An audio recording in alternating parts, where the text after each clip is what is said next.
लेकिन कॉइन्स का सिस्टम काफी नहीं था। दुनिया को एक नए सिस्टम की जरूरत थी, एक ऐसा सिस्टम जहां ट्रस्ट हो। और यहीं से शुरू होती है एक साइलेंट रेवोल्यूशन। इस्लामिक दुनिया में एक पावरफुल चीज डेवलप हुई, कमर्शियल लॉ। सिंपल वर्ड्स में बिजनेस के रूल्स, कॉन्ट्रैक्ट का सिस्टम, पार्टनरशिप का सिस्टम, कर्ज के रूल्स और सबसे इंपॉर्टेंट कोर्ट्स जो इन रूल्स को एनफोर्स करते थे। अगर एक मर्चेंट आयरो में डील करता तो दमास्कस और बगदाद में भी वो डील वैलिड होती। ये आइडिया उस वक्त के लिए बहुत पावरफुल था, क्योंकि जब लॉ ट्रैवल करता है तो बिजनेस भी ट्रैवल करता है। मर्चेंट्स को पता था अगर कोई प्रॉब्लम हुई तो कोर्ट उनका कॉन्ट्रैक्ट प्रोटेक्ट करेगा, यानी ट्रस्ट सिस्टम स्ट्रांग हो चुका था। और जब ट्रस्ट स्ट्रांग हो जाता है तो पैसा तेज घूमता है, ट्रेड बढ़ता है और इकोनॉमी पावरफुल हो जाती है। अगले कुछ सालों में इस्लामिक दुनिया ने ऐसे फाइनेंशियल आइडियाज डेवलप किए जो अपने टाइम से बहुत आगे थे। Partnership business, credit system, paper से पैसा ट्रांसफर, रिस्क शेयर करने वाले इन्वेस्टमेंट मॉडल्स। एक ऐसा सिस्टम जो 3 कॉन्टिनेंट्स के ट्रेड को सपोर्ट करता था। और जब यह सिस्टम अपने पीक पर था तब यूरोप अभी भी अपनी इकोनॉमिक प्रॉब्लम से फाइट कर रहा था। लेकिन आइडियाज कभी एक जगह नहीं रुकते। ट्रेड रूट्स के साथ आइडियाज ट्रैवल करते हैं और धीरे धीरे ये फाइनेंशियल आइडियाज मेडिटेरेनियन क्रॉस कर गए, यूरोप तक पहुंच गए और वहीं से मॉडर्न बैंकिंग की कहानी स्टार्ट हुई। लेकिन इस कहानी में एक डार्क ट्विस्ट भी है, क्योंकि हिस्ट्री का एक रूल होता है, हर एम्पायर एक दिन गिरता है। और जब बगदाद गिरा तो सिर्फ एक शहर नहीं, पूरा फाइनेंशियल सिस्टम कोलैप्स हो गया। लेकिन उस सिस्टम के आइडियाज दुनिया में फैल चुके थे और आज भी मॉडर्न बैंकिंग में उनकी झलक मिलती है। अगले पार्ट में हम देखेंगे कैसे बगदाद सिर्फ एक सिटी नहीं बल्कि दुनिया का फाइनेंशियल इंजन बन गया था। सुबह होने वाली है। बगदाद का बाजार धीरे धीरे जाग रहा है। दूर से कैमल्स की घंटी की आवाज आ रही है। कैरावैन्स शहर के गेट पर पहुंच रहे हैं। हर कैरावैन एक कहानी लेकर आता है। चाइना से सिल्क, इंडिया से मसाले, अफ्रीका से गोल्ड, सेंट्रल एशिया से घोड़े। दुनिया की सबसे महंगी चीजें बगदाद के बाजार में बिकती थी। लेकिन बगदाद सिर्फ एक मार्केट नहीं था, ये एक मीटिंग पॉइंट था, ईस्ट और वेस्ट का, नॉर्थ और साउथ का। सिल्क रोड के ट्रेडर्स यहां आते थे, इंडियन ओशन के सेलर्स भी यहां आते थे, मेडिटेरेनियन के मर्चेंट्स भी। यानी दुनिया की 3 कॉन्टिनेंट्स का ट्रेड एक ही शहर में मिल रहा था। और जब ट्रेड इतना बड़ा हो जाता है तो सिर्फ गुड्स का एक्सचेंज नहीं होता, आइडियाज भी ट्रैवल करते हैं, लैंग्वेजेस मिक्स होती हैं और नए सिस्टम्स डेवलप होते हैं। बगदाद में एग्जैक्टली वही हो रहा था। यहाँ के मर्चेंट्स सिर्फ ट्रेडर्स नहीं थे, वो रिस्क समझते थे, वो इन्वेस्टमेंट समझते थे, वो पार्टनरशिप समझते थे और धीरे धीरे एक सोफिस्टिकेटेड बिजनेस कल्चर डेवलप हो गया। सोचो, एक मर्चेंट बगदाद में बैठा है, उसका पार्टनर कायरो में है और तीसरा पार्टनर इंडिया में। वो सब एक ही ट्रेड एक्सपेडिशन में इन्वेस्ट करते हैं। प्रॉफिट शेयर होता है, लॉस भी शेयर होता है। ये सिंपल ट्रेड नहीं था, ये एक ऑर्गेनाइज्ड बिजनेस सिस्टम था। और इस सिस्टम का बेस था ट्रस्ट। ट्रस्ट जो कॉन्ट्रैक्ट्स पर बेस्ड था, ट्रस्ट जो कोर्ट्स प्रोटेक्ट करते थे और ट्रस्ट जो रेपुटेशन से बिल्ड होता था। अगर एक मर्चेंट अपना प्रॉमिस तोड़ता तो उसकी रेपुटेशन खत्म हो जाती और ट्रेड नेटवर्क से बाहर हो जाता। यानी सिस्टम खुद ही डिसऑनेस्ट लोगों को रिजेक्ट कर देता था। इसी वजह से बगदाद का ट्रेड सिस्टम पावरफुल था। मर्चेंट्स को पता था अगर वो ऑनेस्ट बिजनेस करें तो सिस्टम उन्हें सपोर्ट करेगा। अगले कुछ डेकेड्स में बगदाद सिर्फ एक सिटी नहीं रहा, वो दुनिया का फाइनेंशियल सेंटर बन गया। यहाँ सिर्फ गुड्स ट्रेड नहीं होते थे, यहाँ कैपिटल मूव होता था, इन्वेस्टमेंट्स प्लान होते थे और लॉन्ग डिस्टेंस ट्रेड फाइनेंस होता था। यानी पैसा भी ट्रैवल करता था गुड्स के साथ साथ। लेकिन फिर एक और चैलेंज सामने आया, डिस्टेंस। बगदाद से इंडिया तक ट्रैवल वीक्स लगते थे, स्पेन तक मंथ्स लगते थे। और जब पैसा इतनी दूर ट्रैवल करता है तो रिस्क भी बढ़ जाता है। इसी प्रॉब्लम को सॉल्व करने के लिए इस्लामिक दुनिया ने एक और पावरफुल आइडिया डेवलप किया, पेपर बेस्ड पेमेंट सिस्टम। एक ऐसा सिस्टम जहां मर्चेंट को गोल्ड कैरी करने की जरूरत नहीं थी, सिर्फ एक डॉक्यूमेंट काफी था और वही डॉक्यूमेंट दूसरे शहर में पैसा बन जाता था। यही सिस्टम बाद में बैंकिंग का फाउंडेशन बना और इसी से शुरू हुआ मॉडर्न फाइनेंशियल इंस्ट्रूमेंट्स का एरा। अगले पार्ट में हम देखेंगे कैसे एक सिंपल पार्टनरशिप आइडिया दुनिया के पहले वेंचर कैपिटल सिस्टम में बदल गया। बगदाद का ट्रेड सिस्टम पावरफुल हो चुका था। कैरावान्स कॉन्टिनेंट्स क्रॉस कर रहे थे, मार्केट्स बिजी थे। लेकिन एक और प्रॉब्लम थी। बड़ा ट्रेड करने के लिए बड़ा पैसा चाहिए। हर मर्चेंट के पास इतना कैपिटल नहीं होता था। कुछ लोगों के पास पैसा था, लेकिन उनके पास टाइम नहीं था। कुछ लोगों के पास स्किल्स थे, लेकिन उनके पास पैसा नहीं था। इसी गैप को सॉल्व करने के लिए एक नया बिजनेस मॉडल डेवलप हुआ। इसका नाम था मुदारबा। कॉन्सेप्ट सिंपल था। एक पर्सन पैसा देता, दूसरा पर्सन बिजनेस चलाता। दोनों प्रॉफिट शेयर करते और अगर लॉस होता तो कैपिटल प्रोवाइडर उस लॉस को अब्सॉर्ब करता। यह मॉडल उस वक्त के लिए रेवोल्यूशनरी था, क्योंकि इसमें एक पावरफुल आइडिया था, रिस्क शेयरिंग। इन्वेस्टर सिर्फ इंटरेस्ट नहीं कमाता था, वो बिजनेस के रिजल्ट में शेयर करता था।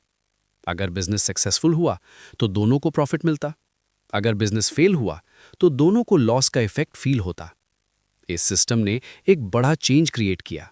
अब पैसा सिर्फ लॉकर्स में स्टोर नहीं होता था। लोग अपना गोल्ड इन्वेस्ट करने लगे, ट्रेड एक्सपीडिशंस फाइनेंस होने लगे, शिप्स बिल्ड होने लगे, एग्रीकल्चर प्रोजेक्ट्स एक्सपैंड होने लगे, क्राफ्ट वर्कशॉप्स ग्रो होने लगे, कैपिटल मूव करने लगा। और जब कैपिटल मूव करता है तो इकोनॉमी ग्रो करती है। बगदाद के मर्चेंट्स ने इस मॉडल को लार्ज स्केल पर यूज किया। एक इन्वेस्टर बगदाद में बैठा होता, उसका पार्टनर कायरो में ट्रेड करता और तीसरा पार्टनर इंडिया तक ट्रैवल करता। प्रॉफिट शेयर होता और सिस्टम स्मूथली काम करता। आज के टाइम में अगर तुम वेंचर कैपिटल के बारे में सुनते हो तो कॉन्सेप्ट ऑलमोस्ट सेम लगता है। इन्वेस्टर पैसा देता है, एंटरप्रेन्योर कंपनी चलाता है, प्रॉफिट शेयर होता है। यानी मॉडर्न स्टार्टअप इन्वेस्टमेंट का आइडिया कहीं ना कहीं इसी सिस्टम से मिलता जुलता है। लेकिन इस्लामिक फाइनेंशियल सिस्टम में एक और इंटरेस्टिंग रूल था। इंटरेस्ट लेना अलाउड नहीं था। इस रूल को रिबा कहते थे। इसका मतलब था सिंपल लेंडिंग का सिस्टम काफी लिमिटेड हो गया। लेकिन इस रिस्ट्रिक्शन ने एक अनएक्सपेक्टेड रिजल्ट दिया। लोग और क्रिएटिव फाइनेंशियल कॉन्ट्रैक्ट्स बनाने लगे। Profit sharing models, trade finance systems, asset based deals, यानी पैसा डायरेक्टली रियल ट्रेड से कनेक्टेड था। स्पेकुलेशन कम था, प्रोडक्शन और कॉमर्स मेन फोकस था। इस सिस्टम का एक और बेनिफिट था, मर्चेंट्स और इन्वेस्टर्स दोनों का इंटरेस्ट अलाइन रहता था। अगर ट्रेड सक्सेसफुल हुआ तो दोनों जीतते, अगर ट्रेड फेल हुआ तो दोनों को इफेक्ट होता। यानी सिस्टम नेचुरली रिस्क को बैलेंस करता था। इसी वजह से इस्लामिक ट्रेड नेटवर्क स्टेबल था। लेकिन एक और चैलेंज अभी भी बाकी था, डिस्टेंस। थाउजेंड्स ऑफ किलोमीटर्स का ट्रेड नेटवर्क और पैसा को सेफली ट्रांसफर करना अभी भी डिफिकल्ट था। इसी प्रॉब्लम को सॉल्व करने के लिए एक और फाइनेंशियल इनोवेशन डेवलप हुआ। एक ऐसा सिस्टम जहां गोल्ड कॉइन्स कैरी करने की जरूरत ही नहीं थी। सिर्फ एक पेपर डॉक्यूमेंट काफी था और वही डॉक्यूमेंट दूसरे सिटी में पैसा बन जाता था। अगले पार्ट में हम देखेंगे कैसे ये सिस्टम डेवलप हुआ और कैसे पेपर बेस्ड पेमेंट्स ने दुनिया के ट्रेड को कंप्लीटली चेंज कर दिया। ट्रेड अब बहुत बड़ा हो चुका था।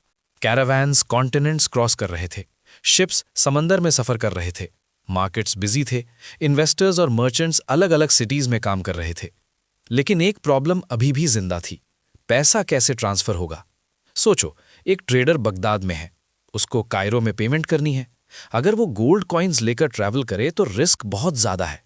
डेजर्ट में चोर, सी रूट्स पर पायरेट्स और हर बॉर्डर पर सोल्जर्स, यानी पैसा लेकर ट्रैवल करना एक डेंजरस मिशन बन जाता था। इस्लामिक मर्चेंट्स ने इस प्रॉब्लम का एक स्मार्ट सोल्यूशन निकाला, एक फाइनेंशियल इंस्ट्रूमेंट। इसका नाम था सक। कॉन्सेप्ट सिंपल था, मर्चेंट अपना पैसा एक ट्रस्टेड एजेंट के पास डिपॉजिट करता, उसके बदले में एक रिटन डॉक्यूमेंट मिलता। ये डॉक्यूमेंट एक प्रॉमिस होता, अगर मर्चेंट दूसरे सिटी में इस डॉक्यूमेंट को दिखाए तो उसे पैसा मिल जाता। यानी गोल्ड कैरी करने की जरूरत नहीं, सिर्फ एक पेपर काफी था। और उस पेपर के पीछे होता था ट्रस्ट, लीगल सिस्टम का सपोर्ट और मर्चेंट रेपुटेशन का नेटवर्क। ये सिस्टम इतना पावरफुल था कि long distance trade suddenly safe हो गया, रिस्क ड्रामेटिकली कम हो गया और कॉमर्स और फास्ट ग्रो करने लगा। इंटरेस्टिंग बात यह है, अरबिक वर्ड सक बाद में यूरोप पहुंच गया और धीरे धीरे इवॉल्व होकर बन गया चेक, जो आज बैंकिंग सिस्टम में यूज होता है। लेकिन पेपर बेस्ड पेमेंट्स के साथ एक और सिस्टम डेवलप हुआ, हवाला नेटवर्क। ये एक trust based money transfer system था। इस सिस्टम में एक्चुअल कॉइन्स ट्रैवल नहीं करते थे, सिर्फ अकाउंट्स एडजस्ट होते थे। एग्जाम्पल के लिए, अगर एक मर्चेंट बगदाद में पैसा डिपॉजिट करता तो इंडिया में एक ब्रोकर उसके पार्टनर को पेमेंट कर देता। बाद में ब्रोकर्स आपस में अकाउंट सेटल कर लेते। यानी पैसा फिजिकली मूव नहीं करता, सिर्फ वैल्यू मूव करती है। यह सिस्टम रेपुटेशन पर बेस था। अगर कोई ब्रोकर अपना प्रॉमिस तोड़ता तो पूरे ट्रेड नेटवर्क से उसका नाम खराब हो जाता और उसका बिजनेस खत्म हो जाता। यानी सिस्टम खुद ही डिसऑनेस्ट लोगों को रिजेक्ट कर देता। इसी वजह से हवाला सिस्टम सेंचुरीज तक सर्वाइव करता रहा और आज भी कुछ रीजन्स में यूज होता है। Paper payments, trust networks, legal contracts, ये सब मिलकर एक पावरफुल फाइनेंशियल इकोसिस्टम बना रहे थे।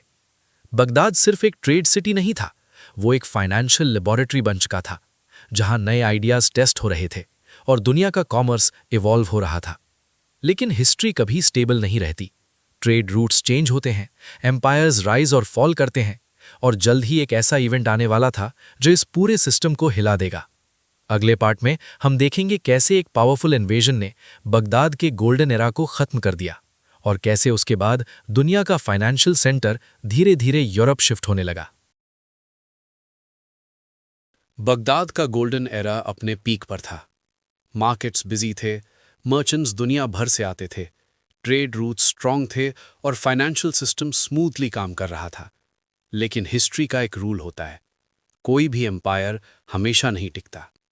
1258, एक ऐसा साल जो हिस्ट्री में डार्क चैप्टर बन गया। ईस्ट से एक पावरफुल आर्मी आगे बढ़ रही थी, मंगोल आर्मीज। उनका टारगेट था बगदाद। सिटी के वॉल स्ट्रांग थे, लेकिन मंगोल आर्मी और भी पावरफुल थी। कुछ ही दिनों में सीज शुरू हो गया और फिर बगदाद के गेट्स टूट गए। सिटी में केओस फैल गया, लाइब्रेरीज जल गईं, मार्केट्स डिस्ट्रॉय हो गए, स्कॉलर्स और मर्चेंट्स भाग गए। एक वक्त का दुनिया का सबसे पावरफुल फाइनेंशियल सेंटर कुछ ही दिनों में कोलैप्स हो गया। सिर्फ बिल्डिंग्स नहीं गिरे, एक पूरा सिस्टम टूट गया। ट्रेड नेटवर्क्स ब्रेक हो गए, लीगल इंस्टीट्यूशंस डिसअपेयर हो गए और मर्चेंट्स का ट्रस्ट सिस्टम भी वीक हो गया। फाइनेंस का एक बेसिक रूल है, जहां लॉ और स्टेबिलिटी होती है वहां ट्रेड ग्रो करता है, और जहां केओस होता है वहां मार्केट्स कोलैप्स हो जाते हैं। बगदाद के फॉल के बाद ग्लोबल ट्रेड रूट्स धीरे धीरे चेंज होने लगे। मेडिटरेनियन सिटीज ग्रो होने लगे, वेनिस, जेनोवा, फ्लोरेंस। ये सिटीज नए ट्रेड सेंटर्स बन गए और धीरे धीरे यूरोप का फाइनेंशियल सिस्टम डेवलप होने लगा। लेकिन एक इंटरेस्टिंग बात है, यूरोप ने जो बैंकिंग सिस्टम डेवलप किया, उसके आइडियाज कहीं ना कहीं इस्लामिक वर्ल्ड के सिस्टम से मिलते थे। Partnership finance, trade credit, paper payments, ये सब कॉन्सेप्ट्स ऑलरेडी एग्जिस्ट करते थे, बस नए नाम के साथ इवॉल्व हो गए। यानी हिस्ट्री का एक हिडन ट्रूथ ये है, मॉडर्न फाइनेंस एक सिविलाइजेशन ने अकेला क्रिएट नहीं किया, ये सेंचुरीज के आइडियाज का रिजल्ट है। सिविलाइजेशंस ने एक दूसरे से सीखा, आइडियाज ट्रैवल हुए, सिस्टम्स इवॉल्व हुए। आज दुनिया का फाइनेंशियल सिस्टम बहुत कॉम्प्लेक्स है, banks, stock markets, global trade networks. लेकिन अगर हिस्ट्री को ध्यान से देखो तो कुछ फिंगरप्रिंट्स अभी भी नजर आते हैं, और उन फिंगरप्रिंट्स में एक नाम बार बार आता है, बगदाद। एक शहर जो कभी दुनिया का फाइनेंशियल हार्ट था और जहां से मॉडर्न फाइनेंस की कहानी का एक इम्पॉर्टेंट चैप्टर शुरू हुआ। और शायद इसी वजह से हिस्ट्री हमें एक इम्पॉर्टेंट लेसन सिखाती है। फाइनेंस सिर्फ पैसा नहीं होता, फाइनेंस ट्रस्ट होता है, लॉ होता है और स्टेबिलिटी होती है। जब ये तीन चीज़ें स्ट्रांग होती हैं तो ट्रेड ग्रो करता है, और जब ये तीन चीज़ें टूट जाती हैं तो सब कुछ कोलैप्स हो जाता है। एम्पायर्स गिर जाते हैं, मार्केट्स साइलेंट हो जाते हैं और हिस्ट्री एक नया चैप्टर लिखना शुरू कर देती है।